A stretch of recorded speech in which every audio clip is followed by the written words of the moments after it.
Hello, Ghosh marks explainer চ্যানেলে আপনাদের welcome. আমি শুরু করছি পরবর্তী এপিসোডটি, যেখানে শেষ হয়েছে তার পরের এপিসোডটি। পরের এপিসোডে আমাদেরকে পাহাড়ের মাঝে একটি গেট দেখায় আর আমাদেরকে একটা মধ্যবিত্ত লোককে হাঁপাতে দেখায়। তারপর ও সামনের দিকে তাকিয়ে ভয়ে ভয়ে জিজ্ঞেস করছে, তুমি তুমি কি? আর সামনের ব্যক্তির ভয়াবহ ওরা বার করতে করতে ওকে দেখে বলছে, আবারও বলছি, যাদের আমি খুঁজছি তারা এখানে নেই। The fragments of brilliant light. আমি দেখতে পাচ্ছি এটা একটু বেশি মায়াবী। তারপর ওকে মনে হয় কেউ একজন আসছে আর ও পিছন দিকে দেখে বলে, তোমাকে কি এখানে নিয়ে এসেছে ইয়গমন্ট? আমাদেরকে ইয়গমন্টকে দেখায় টেরিফাইং অর্ডার সাথে। ইয়গমন্ট বলছে, আমি তোমাকে পূর্বের জায়গার সম্পর্কে জানাতে এসেছি। আইসমনাক বলছে, যদি তুমি পূর্ব দিকের ছোট্ট জায়গার কথা বলো যেখানে শ্যাডো মোনার্ক আছে, আমার বিশ্বাস তুমি ওই এলাকার দায়িত্বে ছিলে, তাই না? ইউগমন্ট বলছে, মনে হচ্ছে রুলার্সরা সেখান থেকে একটু দক্ষিণে লিজিয়াকে মুক্ত করার আর পরিকল্পনা করছে, আর আমি সেখানেই যাব। আইস মোনার্ক বলছে, তাহলে শ্যাডো মোনার্ক এর কি হবে? আর ওদের আশেপাশে হান্টাররা ওদের দেখে পালাতে শুরু করে।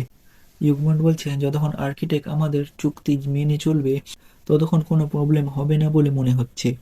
আর একটু ক্রিপি হেসে বলছে, আমার কাছে তোমার জন্য একটা ভালো খবর আছে।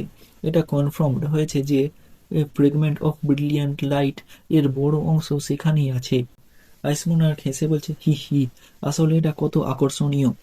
আমি অবাক হচ্ছি যে তুমি এই ইনফরমেশনটা আমাকে জানাতে এসেছো। ইগমন বলছে, তাহলে তোমায় কে জানাবে?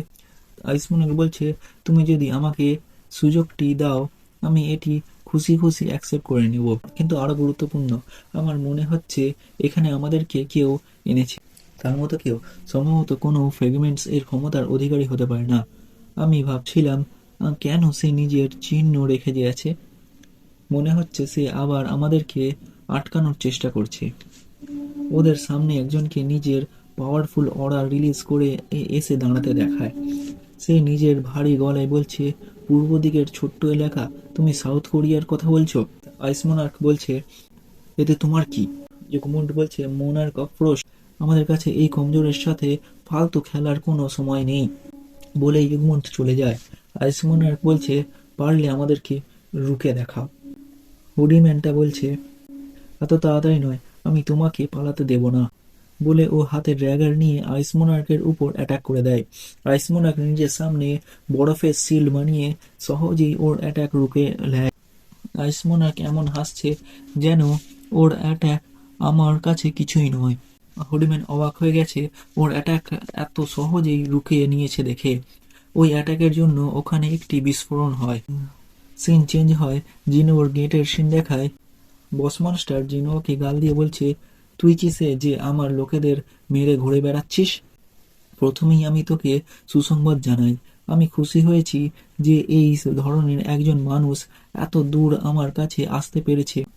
তাছাড়া তুই আমাদের ভাষায় কথা বলতে জানিস, কিন্তু তোর সীমা এতটাই ছিল।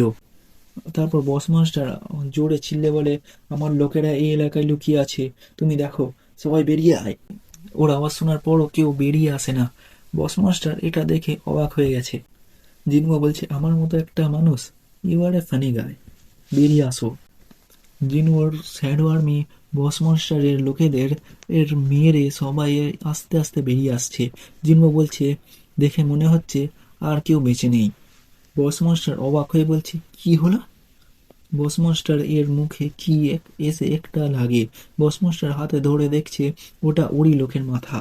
জিনু ওর সামনে শান্ত হয়ে দাঁড়িয়ে আছে, আর জিনু ওর পিছনে শ্যাডো আর্মি ওর অর্ডারের অপেক্ষা করছে।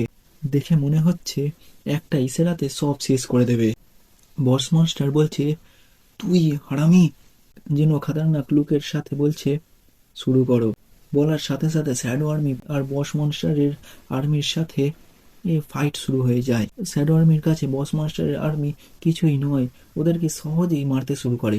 জিনু ওদের মাঝখান দিয়ে যেতে শুরু করে আর ওদের সামনে দুটো মনস্টার অ্যাটাক করে।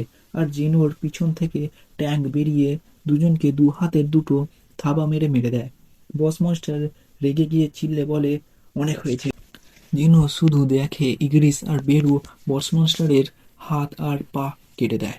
বস মাস্টার নিচে পড়তে শুরু করে, তখনই টাস্ক নিজের স্কিল ইউজ করে হাইম অফ জায়েন্টস আর গ্র্যাভিটি এক্সেলারেশন। আর বস মাস্টারের উপর গ্র্যাভিটির প্রেসার পড়ে আর ওর সামনে জিনুও এসে বলছে, এবার আমার কোশ্চেনের অ্যান্সার দাও। তুমি যদি আমার সাথে কোঅপারেট করো তাহলে আমি তোমায় কম কষ্টের মৃত্যু দেব। তারপর বস মাস্টারের মাথা দেখায়। জিনবো বলছে, শেষে আমি কিছুই জানতে পারলাম না, সিস্টেম আমার মাঝখানে বাধা দিল। আর এর মানে বস মাস্টার মারা গিয়েছে।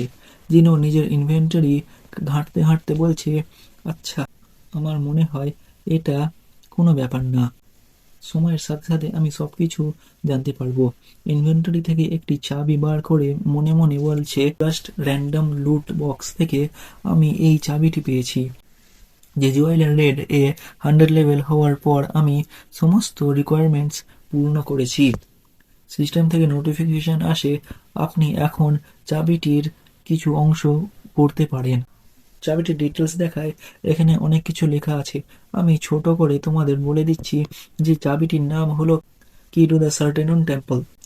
লেভেল অফ ডিফিকাল্টিতে কোশ্চেন মার্ক আছে। আর এই চাবিটি দিয়ে তুমি সার্টেনন টেম্পলে এন্ট্রি করতে পারবে।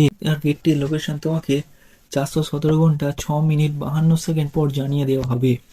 জিনমো মনে মনে বলছে, এই চাবিটি সার্টেনন টেম্পল এর, আমি চেষ্টা করলেও ওই জায়গাটা কখনোই ভুলতে পারবো না। The double dungeon. জিনু ওই গেটটির কথা ভাবছে, সিস্টেমটা আবার আমায় ডাকছে ওইখানে যেখান থেকে সবকিছু শুরু হয়েছে। কিন্তু আমি আর আগের মতো নেই। যদি পুরো বিষয়টি শুরু থেকেই প্ল্যান করা হয়ে থাকে, যদি কেউ আমার ফিরে আসার জন্য অপেক্ষা করে থাকে, তাহলে শুধু তুমি অপেক্ষা করো, আমি তোমার কাছে খুব শীঘ্রই আসছি। আমাদেরকে ডানজনের সিন দেখায় যেখানে ফার্স্ট এপিসোডের গেটটা দেখায়, আর ওখানে ওই মূর্তিটাকে আবার ভয়ঙ্কর হাসতে দেখায়। আর এখানেই আমাদের এই এপিসোডটা শেষ হয়।